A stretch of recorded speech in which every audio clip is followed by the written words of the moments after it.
despedacen. Bien, vamos a ver primeramente este punto. Jesús está diciendo una palabra muy fuerte cuando Él dice no juzguen.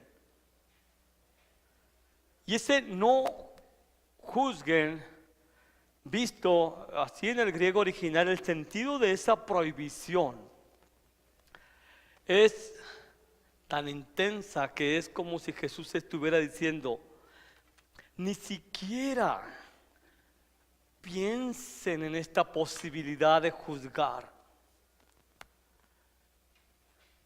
O sea, no solamente es el hecho de no juzgar, pero no piensen siquiera en su mente juzgar. Ahora, todos los días nosotros juzgamos, y ahorita voy a decir a qué me refiero. Todos los días en el término bíblico que Jesús está diciendo juzgamos. Y en lo cotidiano continuamente estamos juzgando. Pero ¿qué significa juzgar? Aquí en estos términos de lo que Jesús está diciendo, quiere decir examinar para separar, para distinguir, llegar a una elección, una decisión o un juicio, emitiendo un juicio ya sea positivo, un veredicto a favor o negativo, que rechaza o que condena.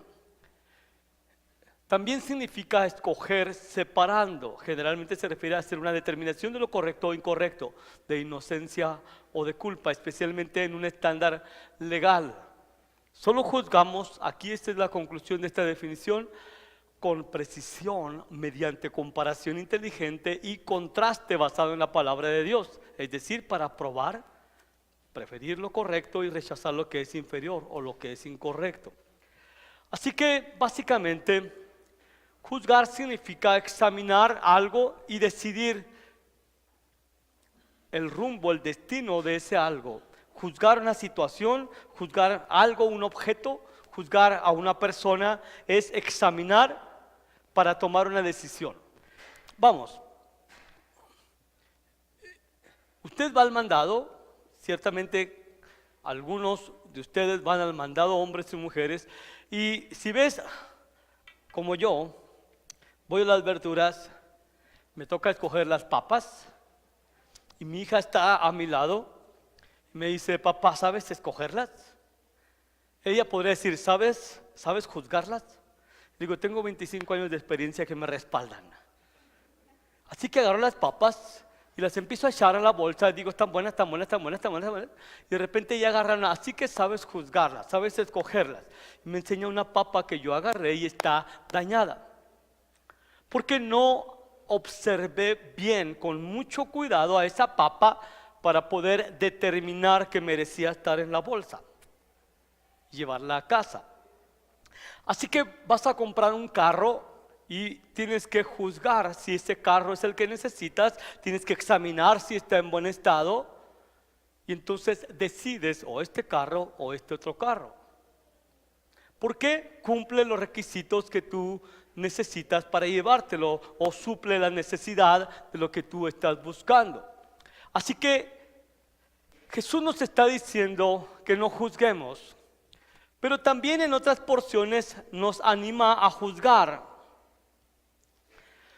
El propósito de juzgar entonces es examinar a una persona, a una situación para tomar una decisión basada en la medida de los criterios de Dios. Veamos donde Jesús habla de que sí se puede juzgar. Dice, y si para no violar la ley de Moisés un hombre recibe la circuncisión en el día de reposo, ¿por qué están enojados conmigo? Porque sanen por completo a un hombre en el día de reposo. No juzguéis por la apariencia, sino juzgad con juicio justo. Ok, Jesús, ¿quieres que juzguemos o que no juzguemos? ¿Quiere que juzguemos o que no juzguemos? Porque nos prohibió radicalmente, no juzguen, pero aquí está diciendo juzguen. Pero hay una particularidad ahí. Dicen juzguen con justo juicio. A él lo estaban juzgando porque había sanado a una persona en el día de reposo. Los fariseos no hacían absolutamente nada en el día de reposo, pero Dios no había dicho que no hicieras absolutamente nada. Había una secta en aquel entonces conocida como los esenios. Ellos vivían aislados allá en el monte estudiando la escritura, vestían de blancos y el día de reposo ni siquiera se permitían hacer del baño. Así que Jesús está permitiéndose hacer un bien a una persona y lo juzgan. Están juzgándolo por las apariencias. Está violando la ley. Espérate. ¿Dónde está prohibida la ley que yo haga un bien? Examinen bien, juzguen con justo juicio. Ustedes circuncidan a alguien y lo circuncidan el día de reposo, y así los está poniendo en esa situación. Ahora, cuando los apóstoles empezaron a predicar y a sanar en el nombre del Señor, los llevaron a juicio y les prohibieron, les ordenaron ni enseñar en el nombre de Jesús. Mas respondiendo Pedro y Juan les dijeron: ustedes mismos juzguen, examinen y decidan. ¿Es justo delante de Dios obedecerlos a ustedes antes que a Dios? Ahí están. Tienen que examinar estas dos cosas y escoger de qué lado van a estar. ¿Es mejor obedecer a Dios o es mejor obedecer a los hombres cuando Dios les ha dado una encomienda? Dice, porque nosotros no podemos dejar de decir lo que hemos visto y oído. Así que Jesús no está prohibiendo del todo juzgar, pero tenemos que aprender por lo que estamos viendo, que debemos de juzgar con un justo juicio, rectamente, con los criterios de Dios. Primera de Reyes, otro ejemplo, capítulo 3, el rey Salomón acaba de tomar el trono para reinar sobre Israel y está orando. Dice: da pues a tu siervo un corazón con entendimiento. ¿Para qué? Para juzgar a tu pueblo y para discernir entre el bien y el mal. Pues, ¿quién será capaz de juzgar a este pueblo tuyo tan grande? Juzgar no es una palabra mala cuando entendemos que el contexto es examinar para tomar decisiones correctas, justas. Todos los días estamos juzgando, todos los días tenemos situaciones en casa en que debemos de juzgar. ¿De acuerdo? Todos los días hacemos decisiones basadas en un juicio. Pero hay un problema con las decisiones. Salomón fue entendido para poder pedirle a Dios la gracia, la sabiduría, para poder juzgar correctamente, según la mente de Dios. Para él era un mundo juzgar a una nación, atender las necesidades, tomar decisiones que debía de tomar a lo largo de 40 años. Y para cada uno de nosotros dentro de nuestra familia tienes tu propio pequeño reino y tienes que juzgar. Tienes que juzgar de una manera bíblica, de una manera justa, recta, tomar las decisiones a favor de Dios. Y aquí va lo que Jesús está hablando. ¿Quién califica para juzgar entonces? O sea que no todos deberían de juzgar, porque habló algunas cosas enseguida de prohibir juzgar. Pero ¿quién sí puede juzgar? Bueno, aquí una pizca de sabiduría en la escritura. Dice, hermanos, en el contexto de la iglesia: si alguno fuera sorprendido en alguna falta, ustedes que son espirituales, restauradle con espíritu de mansedumbre, considerándose a sí mismo, no sea que tú también seas tentado.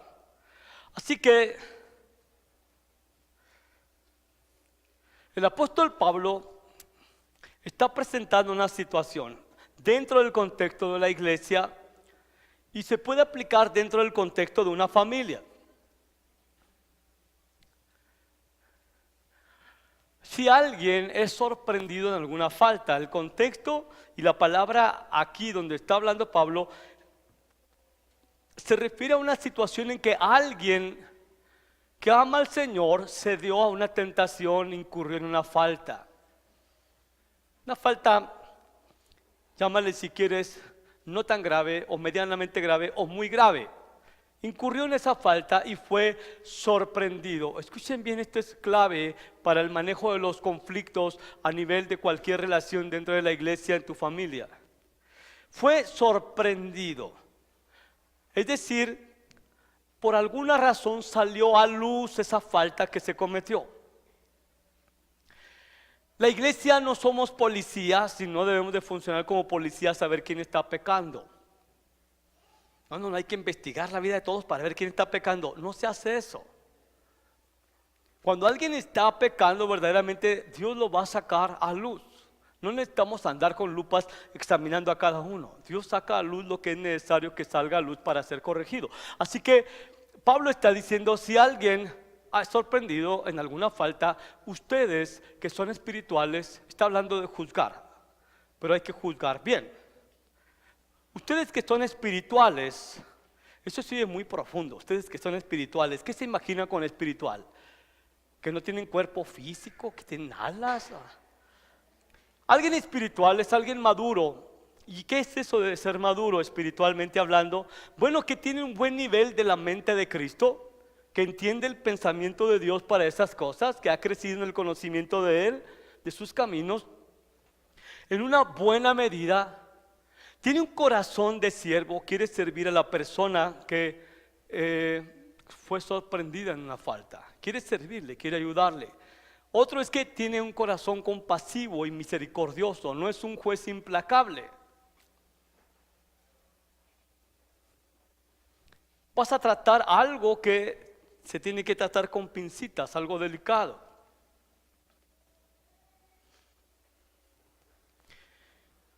Dice, restáurenle con espíritu de mansedumbre. La palabra restaurar tiene una connotación de reparar, como cuando en aquel entonces se usaban esas redes para pescar y se rasgaba, se rompía por alguna razón y tú veías esa red y juzgabas, híjole, está bien rota, no, a la basura, ¡fum! Un pescador sabio la restauraría, la repararía para que pudiera seguir sirviendo. Así que cuando vas en este contexto a examinar, a juzgar la falta de alguien, el propósito principal es restaurar esa vida. El pecado causa mucho daño y nos inutiliza para el servicio del Señor. Entonces, alguien con un corazón compasivo, alguien que tiene la mente de Cristo, alguien que no es un juez implacable, sino que tiene un corazón de servicio, va a trabajar con esa persona para restaurarla. Y hasta que esté listo, otra vez vuelve a servir al Señor. Un juez implacable diría, tú pecaste, fuera de la iglesia, sin examinar el asunto, sin estudiar la vida de la persona, sin buscar una actitud de arrepentimiento. Así que aquí se nos está exhortando a juzgar, examinar para tomar una decisión y finalmente restaurar la vida de una persona. Y luego la actitud de aquel que juzga debe de ser de mansedumbre. Mansedumbre quiere decir la fuerza bajo control. Sí, quizás aquello que se va a juzgar puede producir indignación, puede producir coraje, puede producir mucho enojo, pero uno que debe de juzgar tiene que estar dominado por el Espíritu Santo. ¿Por qué? ¿Por qué debes de estar calmado? ¿Por qué como papá debo de estar calmado cuando voy a examinar algo que mis hijos hicieron? Porque tengo que considerarme a mí mismo, porque si me creo muy superior, me veré involucrado seguramente en una situación parecida. Porque no sea que tú también vayas a ser tentado, porque todos y cada uno somos susceptibles de fallar, y de fallar precisamente en aquello que se está juzgando. Porque mucha gente tiene la idea de cuando está juzgando, ¿cómo pudo haber hecho esto? Yo no sería capaz nunca de hacerlo. Ese versículo, ¿dónde está? Que dicen, el pez por su boca muere. No es versículo. O de lengua me como un plato, dicen. Finalmente terminamos cuando no juzgamos con un corazón tierno, dulce, misericordioso. Terminamos sucumbiendo ante lo mismo si no tenemos cuidado. O cosas aún peores. Entonces se invertirán los papeles. Ahora, es necesario siempre que sale algo a luz por la santidad de la iglesia que se debe de cuidar por el mandato del Señor, es necesario llamar a alguien que se sorprendió en una falta y hay que restaurarlo. Aquí te va un consejo. Si dentro del contexto de la iglesia o dentro del contexto de tu familia sale a luz que hiciste algo, una fechoría, una falta, y sabes bien que tarde o temprano te van a llamar a cuentas. ¿Qué actitud debe uno de tomar si lo llaman? Número uno, no te pongas a la defensiva. Eso no conviene a nadie. Número dos, no le digas a la persona que te está llamando a cuentas porque salió algo a luz. ¿Qué? ¿Tú ya te examinaste primero o qué? Mantén una actitud humilde de reconocer tu falta. Uno que le salga a luz, que le sale una enfermedad delicada y lo llevan al doctor, no se pelea con el doctor. ¿A poco usted se cree muy sano? No, el doctor no está para juzgarte, está para ayudarte. Así que las personas que se dedican a eso, que quieren esa carga sobre sus vidas de servir, de ayudar, están para restaurar la vida de una persona. Así que baja un poco la guardia y decir que, ¿sabes qué? Gracias por interesarte en mi vida. Gracias por preocuparte por mí. Si es cierto, fallé miserablemente, la regué, me equivoqué, cuánto lo siento y cuánta vergüenza siento que yo haya fallado. Asegúrate de que tu vergüenza y tu dolor no es por las consecuencias que siguen, sino por haberle fallado al Señor. Y pon un corazón, una disposición a ser restaurado, a ser corregido, a ser redirigido, a ser disciplinado. Y como el pecado hizo un daño, no esperes que de ahí, de esa reunión de restauración, ¿qué? ¿Ya puedo seguir haciendo el servicio? No, vamos a repararte, tranquilo. Vamos a reparar la red y eso a veces es un proceso.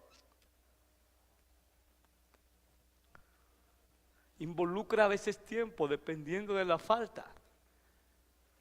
¿Para qué quieres usar una red que está agujerada? No va a servir de nada. Así, en cualquier situación de confrontación con gracia, con amor, se tiene que poner a veces una pausa en la persona para restaurarla, no porque estamos enojados con esa persona, sino porque queremos que sea sanado, que sea restaurado, para que sea utilizable en las manos de Dios. Esto es lo que manda el Espíritu Santo. Ahora, si te llaman a cuenta, si no hay delito que perseguir, si solamente fue algo así como, sabes que se escuchó un rumor acerca de ti, necesito hablar contigo, y tú sabes que no has hecho nada malo, pues tranquilo, claro que sí, gracias por preocuparte por mí. Una vez más, ¿de qué se me acusa? Todo asunto deberá resolverse con la presencia de 2 o 3 testigos. Alguien que tenga argumentos para poder decir, es cierto, así pasó y así pasó. Pero si no hay ningún argumento, si no hay ningún testigo, entonces puedes estar tranquilo. Fue un error y no hay ningún problema. Ahora, no salgas de esa cita, ay, vas a perder tiempo, ¿por qué no investigan primero bien? Tranquilo. Entonces vas a incurrir tú en una falta de juzgar. Es como si el doctor te manda a hacer un examen para descartar alguna condición. Hágasela, es mejor hacer ese examen, no vaya a ser que por esos síntomas que se ven ahí va a ser algo delicado. Basta hacer un examen, no tiene nada, gracias, tranquilo, ¿de acuerdo? Así no hay delito que perseguir, tú estás tranquilo. Hay delito que perseguir, está tranquilo, se están ocupando en ayudarte. Así que sí se nos es permitido juzgar. Ahora, entonces, ¿qué es lo que Dios condena a los que juzgan?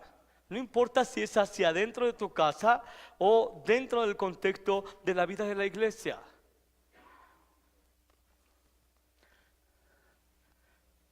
Jesús dice: ¿por qué te fijas en la paja, en la basurita que trae tu hermano, y no echas de ver la viga que tú traes dentro de tu ojo? Oye, una paja es como una cascarita pequeña de una semilla de trigo. Y una viga, en la boca de Jesús, la palabra viga es una viga de las casas de construcción. Ahora, vamos a ser muy reales. Cuando nos entra una basurita en el ojo, molesta, ¿cierto? Y a veces te desesperas. ¿Te ha entrado un mosquito? Insignificantes mosquitos. Santo Dios, parece que traes un puñal dentro del ojo. Y no quieres sacártelo, no puedes, necesitas ayuda. ¿Qué es lo que hace esa basura dentro del ojo? No te deja ver bien. ¿De acuerdo? Y necesitas sacártela o necesitas ayuda para que alguien te la extraiga. Ahora, en la comparación que Jesús hace, es una expresión muy exagerada, literaria, que le llaman hipérbole, que es una frase exagerada para ilustrar algo que te quiere enseñar. Nadie trae una viga literalmente dentro del ojo, pero ¿qué representa esa basurita dentro del ojo? Lo único que nos ciega para mirar como debemos de mirar en la vida es el pecado. El pecado siempre oscurece la visión. El pecado siempre oscurece nuestra capacidad de ver a Dios, de vernos a nosotros mismos, de ver a los demás como nos es necesario mirar. Ahora, si un pecadito tan pequeño como una basurita te impide mirar con claridad, ¿cuánto más una viga? Así que estamos hablando de pecados que pueden ser faltas menores. No nos pongamos tan legalistas y decir, no, todos los pecados son exactamente igual. No es lo mismo escupirle en la cara a alguien que picarle con un puñal en el ojo. Es una ofensa, ciertamente. No es lo mismo aventar una piedra en la cabeza a alguien, una piedrita, que agarrarlo a martillazos. Así que Jesús está diciendo que hay faltas menores que deben de ser atendidas, pero hay faltas muy graves. Ahora dice, ¿por qué te fijas en esa falta menor en esta persona, en tu hermano, y no te das cuenta que tú tienes una falta mucho más grande? ¿Cómo es posible? Esto es hipocresía. ¿Cómo es posible que veas esa cosa pequeña que tiene tu hermano y tú tienes una viga enorme? Esto es hipocresía. Así que básicamente es lo que Jesús inicialmente está diciendo que es condenable a la hora de juzgar. No juzgues, ni siquiera pienses en juzgar a alguien con una actitud hipócrita. ¿Qué más? No juzgues según las apariencias. Todos podemos lamentablemente incurrir en ese tipo de juicio. Vemos algo y pensamos, no, viene el don de sospecha, ¿verdad? No, a mí se me hace que esta persona anda en malos pasos. ¿Por qué? No sé, es una corazonada.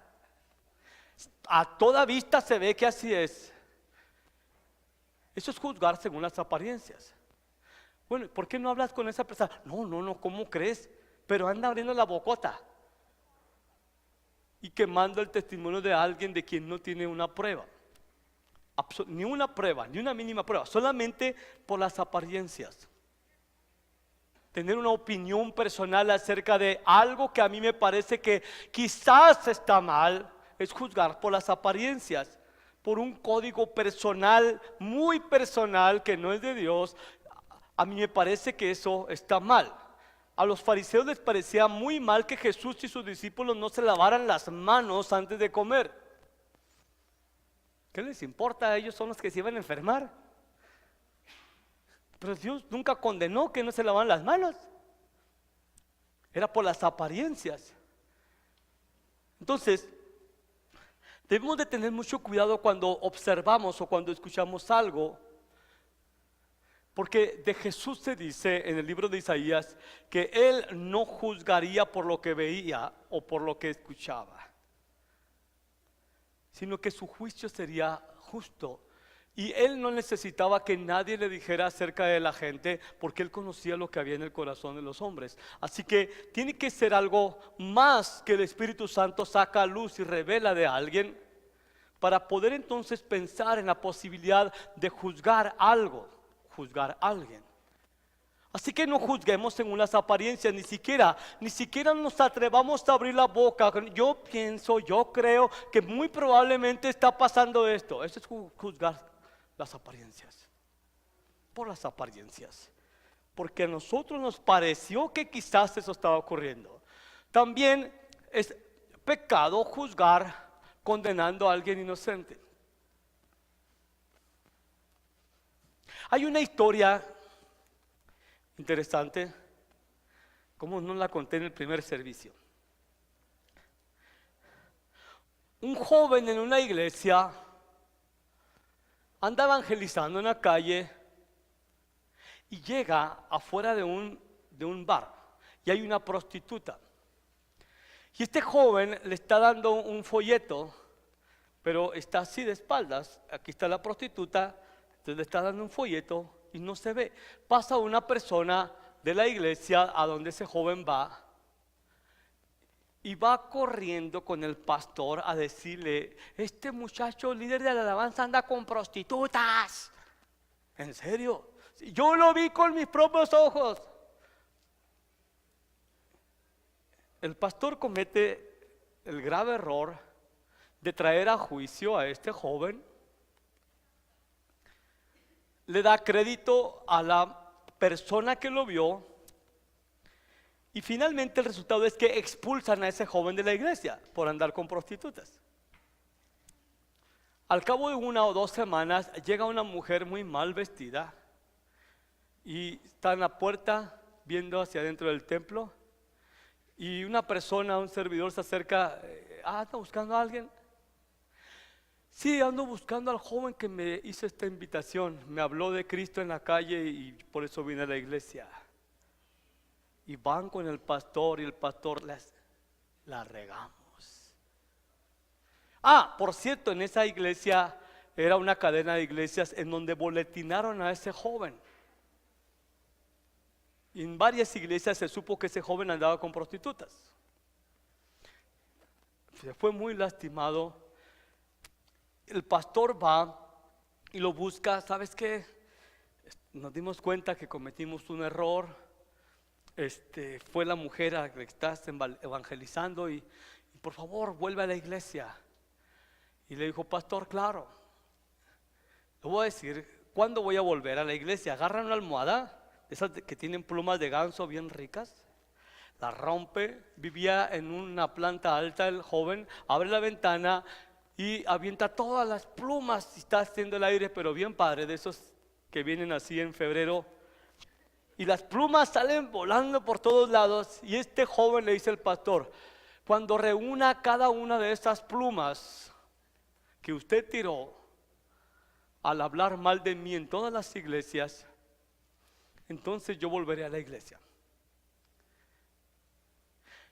El costo de juzgar apresuradamente por las apariencias, condenar a una persona inocente, es muy alto.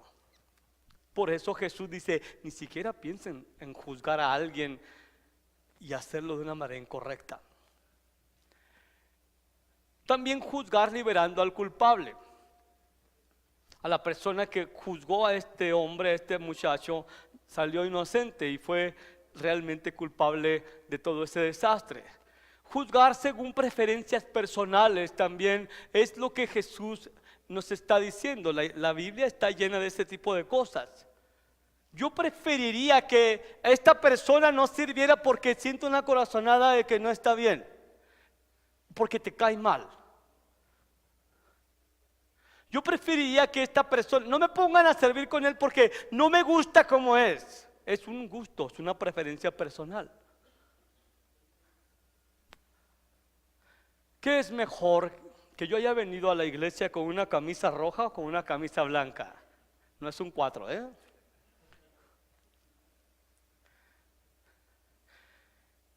Y no es un testimonio y no es una historia que ocurrió. Solamente uso este ejemplo para ilustrar el pecado que cometemos de juzgar por preferencias personales. Por ejemplo, mi esposa me puede preparar esta y me la plancha y estoy muy agradecido, pero yo le digo, ¿sabes qué? No me gusta esta, me gusta, creo que debería ponerme una blanca, me hace mejor juego con el pantalón gris. No, es que a mí me gusta más esta, te ves mejor, con esa no te vas a ver. Bueno, pero es que a mí me gusta esta blanca, quiero llevarme una camisa blanca. Y ustedes saben lo que sigue de ahí, un buen agarre. Es que no, es que a mí me parece que te ves mejor con esta. No ocurrió ni ocurre, ¿de acuerdo? Para que no, oye, el pastor se la mantiene peleando con su esposa por las camisas. No. Juzgamos, hacemos juicios y sentencias por preferencias personales. Entonces alguien puede decir, ándale, pues haz lo que quieras, vístete como te dé tu gana.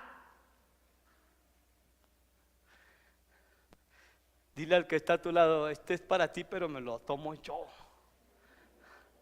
Pero eso es en cuestión de camisas, pero a veces es en cuestión más delicadas. A la hora de escoger si aceptamos o no a una persona para cualquier cosa que pudiera surgir, o juzgar apresuradamente. Decir, ya sé de lo que se trata, córtenle la cabeza.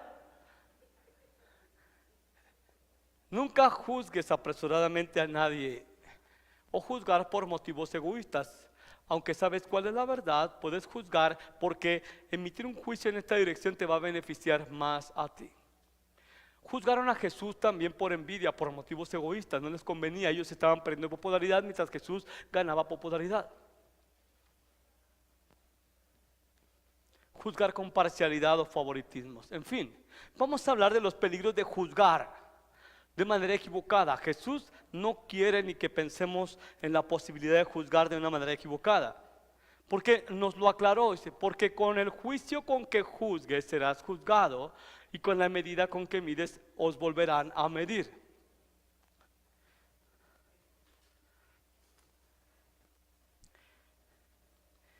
Ve eso, es impresionante esto.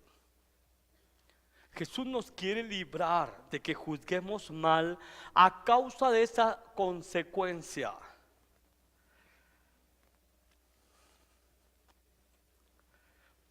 Voy a ir a un plano muy real, uno de tantos que ocurren en la vida. Un hombre, un joven crece en su familia y tiene una mamá que es verdaderamente enojona, como muchas de ustedes comprenderán. Y es verdaderamente intolerante. Por todo explota, por todo se enoja, y este joven quiere hablar con ella y no la deja. Es enojona como el diablo. Y ese joven empieza a guardar enojo, guardar rencor, resentimiento hacia su mamá. Y dentro de su corazón la juzga, dice, uy, ¿por qué tengo una mamá así? Tan enojona, ojalá y un día se muera. No lo dice verbalmente, aunque algunos lo dicen, pero lo dice en su corazón, porque Jesús dice, ni siquiera en tu mente, ni siquiera lo pienses. Este joven se casa, va al altar, dice, hasta que me salí de esta casa, ahora sí, pura felicidad y dulzura. Y resulta que pasada la semana se topa con su Dulcinea, que se convierte en Doña Amarguras. y se da cuenta que es una mujer que de la nada se enoja, explota por cualquier cosa, es iracunda como el diablo y un poquito más, hasta el diablo le tiene miedo. ¿Y qué rayos pasó? ¿Por qué? Es igualita a mi mamá, dicen. Porque ocurre lo que yo le llamo la ley del boomerang. Avientas un boomerang y si lo avientas como debe de ser, como Batman, te regresa y si no estás listo, ¡zas! El juicio que tú emitas de manera incorrecta a alguien se te va a regresar a ti. Aquello que aborreciste y que condenaste, simple y sencillamente vuelve a ti. Otro ejemplo, tienes un papá de lo peor. Perdóname que diga de lo peor, pero habemos algunos padres que merecemos ese título. De lo peor en su carácter, en su integridad, es tranza, es borracho, es mujeriego y lo que tú le quieras añadir. Golpeador. Y tienes ese papá. Y lo odias en tu corazón. Te sientes impotente porque no puedes hacer nada. Solamente salen de tu boca, ay, ¿por qué eres así? ¿Cómo te odio? Y ese tipo de cosas. Cuando yo me case, yo nunca voy a hacer eso. Y casas y a la primera provocación resulta que eres igual o peor. Que apenas te pestañea alguien en la calle y allá vas. Y te ves haciendo exactamente las mismas cosas que tu papá. Mi mamá tenía un versículo, decía, lo que no has de querer en tu casa lo has de tener. ¿Y sabes por qué decía eso ella? Porque la experiencia le enseñó. Decía, tanto que odio a los borrachos, y no odiaba a los borrachos, odiaba a su papá. Era un borracho y mujeriego, mi abuelo, yo no lo conocí. Y ella creció enojada con su padre. Y resulta que sus hijos, todos menos uno, salieron borrachos. Yo nomás me emborraché 2 veces y no estoy orgulloso de ello. Dios tuvo misericordia de mí, llegó la salvación muy temprano a mi vida, gracias por su misericordia. Me emborraché en secundaria, el día del estudiante, cuando tenía como 20 años. Hasta las chanclas, me da vergüenza, pero lo hice. Y ella decía, tanto que odio a los borrachos y mi casa está llena de ellos. Imagínate, de 6 hombres problemáticos, sin necesidad de tomar, y después tomados peor, ¿no? Y ella decía, yo nunca les enseñé a emborracharse, se enojaba. ¿Por qué? Y obviamente en mi casa, en mi familia, hubo un problema muy agudo de alcoholismo y de muchas cosas muy feas. El boomerang se regresa y se regresa con más fuerza de lo que fue lanzado. Esto explica muchos problemas que algunos de ustedes están viviendo. Y Jesús lo revela y dice, por el amor de Dios, ni siquiera piensen en juzgar, porque con el juicio con que juzguen van a ser juzgados. Van a terminar haciendo lo mismo. Tú mediste así a tu padre, tú mediste así a tu madre, te van a volver a medir igual a ti. Vas a sufrir las consecuencias de ese juicio que hiciste. Eso que aborreciste te va a perseguir, tarde o temprano. En Lucas, el evangelista Lucas recoge esta porción del sermón del monte y él escribe, no juzgues para que no seas juzgados, perdona para que seas perdonado. Así que básicamente todo inicia en el corazón. Esa violación de ese principio de juzgar, de medir, de sentenciar a una persona de condenar a esa persona. Por eso Jesús dice, no condenes para que no sean condenados.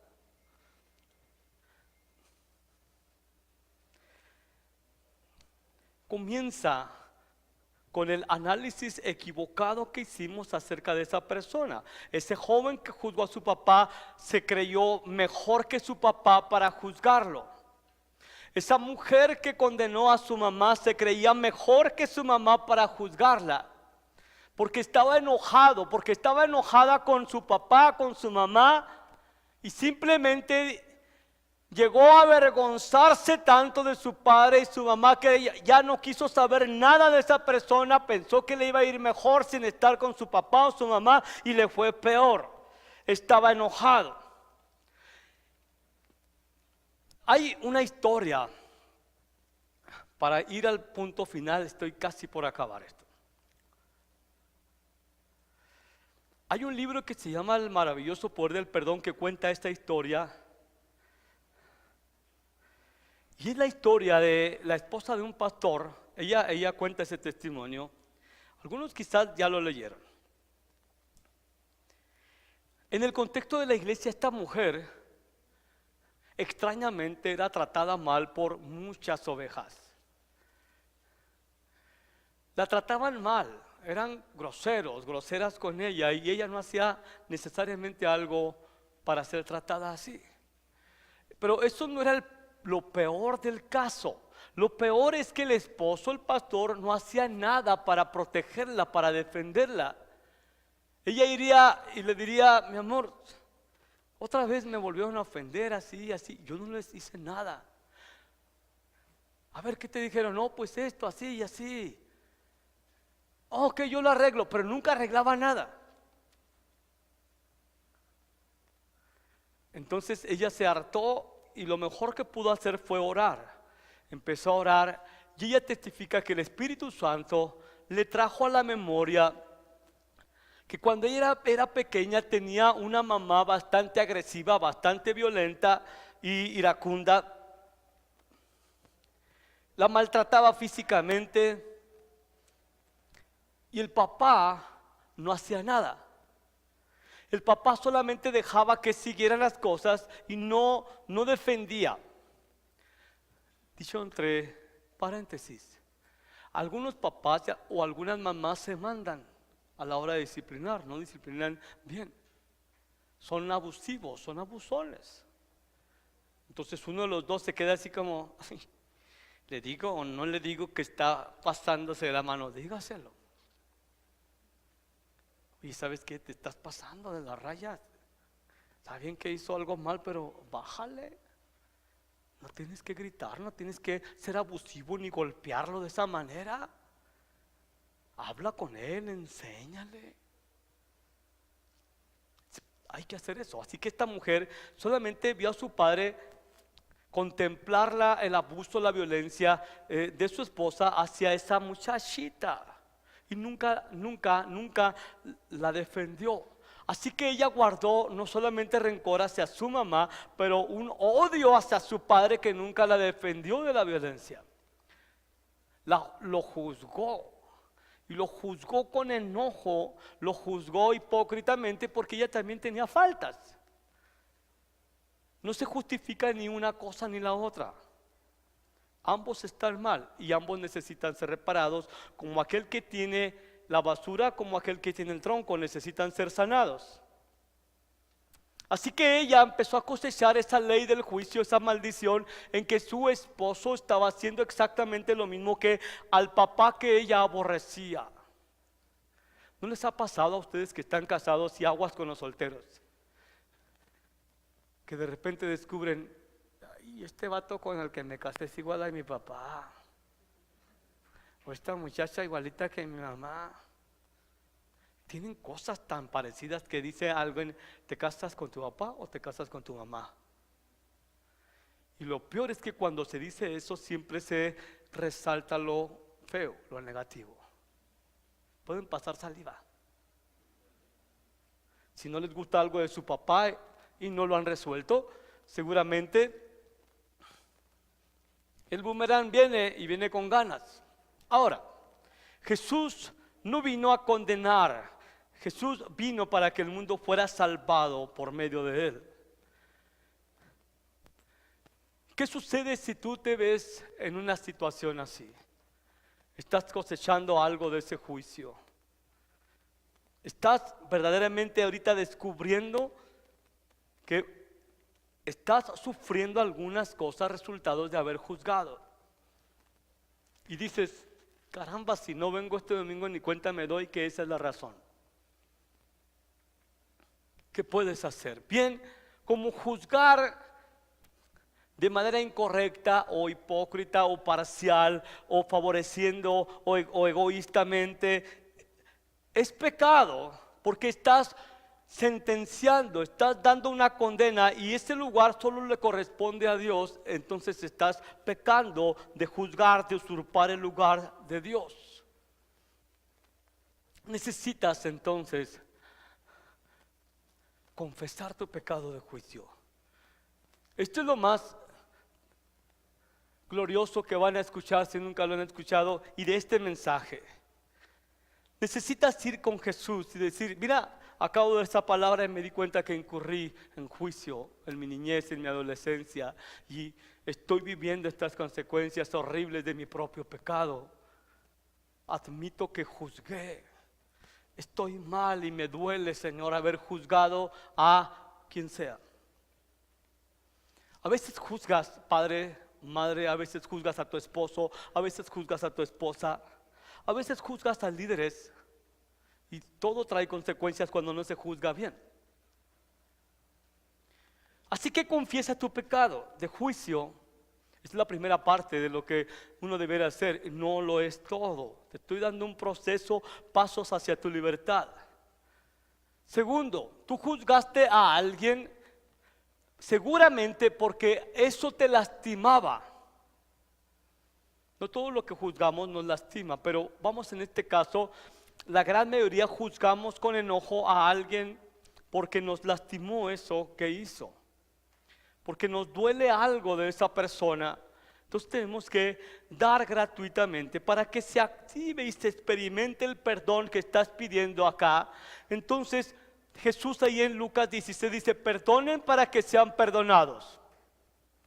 ¿Cuántos quieren ser perdonados y experimentar la libertad del perdón? Todo el mundo. Pero entonces Él te dice, perdona. ¿A quién? Pues a quién juzgaste. Esta mujer, la esposa de ese pastor, en oración perdonó a su padre aun cuando ya había muerto. Se levantó libre, fue a la iglesia, pasaron los días, la volvieron a ofender, la volvieron a lastimar. Fue con su esposo y le dijo, oye, pasó esto. El esposo se levanta, habla con las personas que ofendieron a su esposa y luego habla con todo el mundo que es necesario hablar para defender y proteger a su esposa. Jamás volvió a ocurrir eso. De la nada ese hombre se levantó y empezó a proteger a su esposa. Algo poderoso ocurre cuando perdonamos. Cuando damos un perdón gratuito, aun cuando el ofensor, la ofensora ya no está aquí en la tierra, porque tenemos una deuda pendiente que arreglar, pero entonces se la entregamos al Señor, lo ponemos en la cruz y perdonamos libremente. Decimos, Señor, he estado enojado con esa persona, he estado resentido, rencoroso, así que hoy decido por tu gracia perdonar con el mismo perdón que yo deseo ser perdonado, con el que tú me has perdonado. Si ustedes no perdonan, no se van a librar de eso, en verdad. Porque juicio sin misericordia será dado a aquellos que actúan sin misericordia. Así que la misericordia es que no condenes a la persona que te lastimó. Dale gracia, lo que no se merece. Perdona, simplemente perdona. Habla con Dios y decide que vas a perdonar. Luego revoca. ¿Qué quiero decir con revocar? Revocar es una palabra bíblica y es legal. Es para cancelar el efecto de una maldición. a través de los méritos de Jesús, de su sangre. La Escritura dice que Jesús se hizo maldición por nosotros. Él fue hecho maldición y fue maldito para que nosotros heredásemos bendición. Así que el Espíritu Santo nos enseña que debemos de apropiarnos de eso. Cuando perdonamos y reconocemos que hay un proceso activo de maldición en nosotros, hemos perdonado, entonces vamos a tomar acción y en oración cancelar por la sangre de Jesús todo ese proceso de maldición que está operando. Yo revoco en el nombre de Jesucristo esta maldición de juicio en mi vida. ¿Por qué? Porque te has arrepentido, porque has pedido perdón y porque sabes que Jesús, hubo alguien que pagó por ello, hubo alguien que llevó tu maldición para que tú heredases bendición. Tienes que revocarlo. Tiene que haber un acto legal, así como hubo un acto legal en donde Satanás entró porque tú juzgaste, porque yo juzgué, así ese acto legal por la sangre de Jesucristo se cancela ese pacto con las tinieblas. Ellos le han vencido a Satanás, dice la Escritura, por la sangre del Cordero y por la palabra de su testimonio. Esto está aplicable ahí. Así que revocas, cancelas esa maldición y le quitas a Satanás el derecho de estar interviniendo en tu vida. Está escondido, no lo habías visto, pero está saliendo a luz que hay un demonio ahí interfiriendo en tu vida y robándote el gozo, porque no conocías eso, pero conocerás la verdad y la verdad te hará libre. Puedes cancelar eso. Hiciste un contrato con una compañía de teléfonos que te está robando, ¿por qué te habrías de quedar con ello? Lo cancelas, ¿cierto? Es sencillo. Tienes autoridad para cancelarlo. Tienes autoridad de parte de Cristo y por su sangre cancelar ese proceso de maldición a causa del juicio que salió de tu boca. Después de revocar, renuncias. Jesús, y esto está aplicable, el que no renuncia a todo lo que posee, no puede ser mi discípulo. No puedes llevar a costas en tu hombro una carga que no debes de llevar. Tienes que renunciar a varias cosas y lo vamos a hacer ahorita y espero que Dios te dé la gracia de soportar un poco el calor y salir libre de aquí. Tienes que renunciar a tu actitud de juicio, a tu actitud de crítica, a tu actitud de condenación hacia la gente cuando falla o cuando no te gusta algo por una preferencia personal, a tu actitud de juzgar siendo parcial o juzgar condenando a la gente inocente, lo que sea. Tienes que renunciar a ese espíritu de juicio. Tienes que renunciar a tu rencor. Tienes que renunciar a tu resentimiento, tienes que renunciar a tu odio, a esa gente a la cual condenaste. Tienes que renunciar verbalmente cuando tú estás en un trabajo y ese trabajo te lastima, no te ayuda a crecer, no, el patrón es injusto, no te paga, porque vas a estar soportando eso. Vas y renuncias, te sales y no vuelves más a ello. Tú renuncias al odio, renuncias al rencor, renuncias a la venganza, renuncias al juicio, renuncias a esas actitudes que te están lastimando y están lastimando a los demás. Entonces das un paso atrás y huyes de esa situación. No necesitas vivir cargando eso. Renuncias a la maldición en tu vida. Hay gente que se acostumbra a vivir bajo maldición y dicen, no, pues esto es lo que me tocó vivir, ¿no es cierto? A lo mejor así tiene que ser. Que a una mujer le dijeron, vivía con un hombre golpeador, y precisamente la suegra le dice, no, te tienes que aguantar, así les toca a las mujeres. Oye, cálmate. ¿Cómo que así les toca? Esta parte nos toca a las mujeres porque a ella le pegaba a su marido. Entonces ella era su nuera y su hijo le pegaba. Para ella era la única escuela que conocía. Se tenía que acostumbrar.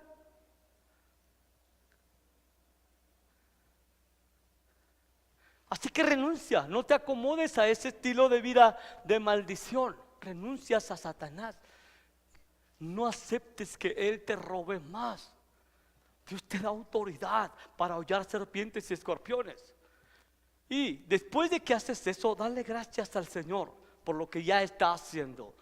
Estás activando un principio espiritual bien grande que Cristo ganó para que tú seas libre. Da gracias, agradece por la libertad.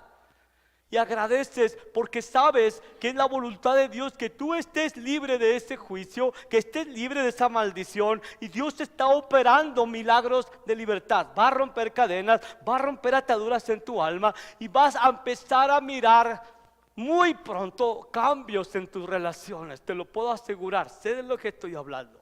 Y finalmente, bendice. Si la persona está viva, bendícela, ámala. Jesús lo dijo, ama a tus enemigos. Jesús dijo que en muchas circunstancias los enemigos nuestros serán los de nuestra casa. Así que ámalos, sírvelos, busca el bien para ellos. ¿Has sido perdonado? ¿Perdonaste? ¿Renunciaste? ¿Revocaste esa maldición? Dios te ha librado para que ames, para que bendigas, para que ores por esas personas y verdaderamente pidas que Dios abra los cielos sobre esa gente hasta que sientas un verdadero amor por esa gente. Bendice. Jesús nos enseña este principio y los apóstoles lo repiten. Bendigan, no maldigan, porque fueron llamados a heredar bendición. Así que si empiezas a bendecir a la gente que juzgaste, que condenaste, que sentenciaste, que rechazaste, que despreciaste, empiezas a bendecir y procurar el bien a través de la oración por ellos, a través de, en lo que sea posible, buscar el bien de ellos, amarles, bendecirles, ser amables, ser bondadosos con esa gente. Entonces bendición vendrá más a tu vida. Quiero que vean ese proceso y quiero que se llenen de esperanza. En verdad que se llenen de esperanza por lo que el Señor desea hacer en sus vidas. Conocer el proceso no los libra. Seguir el proceso y creerlo, eso es lo que les permite vivir en este plano de libertad, de gozo.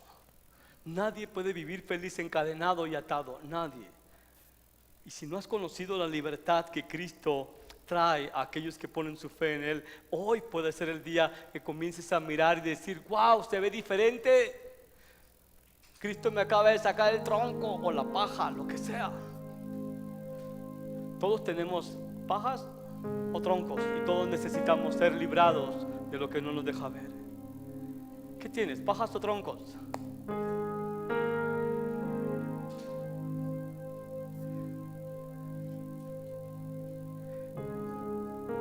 ¿Estás viendo algún eco de ese pecado de juicio en tu vida? Me maravillé mucho de que se acercó una hermanita al primer servicio. Digo, yo pensé que ya estaba yo bien. Y estuve orando y el Espíritu Santo me reveló cosas que ni me acordaba que pasaron en mi vida. Y estuve arrepintiéndome y pidiendo perdón por ello.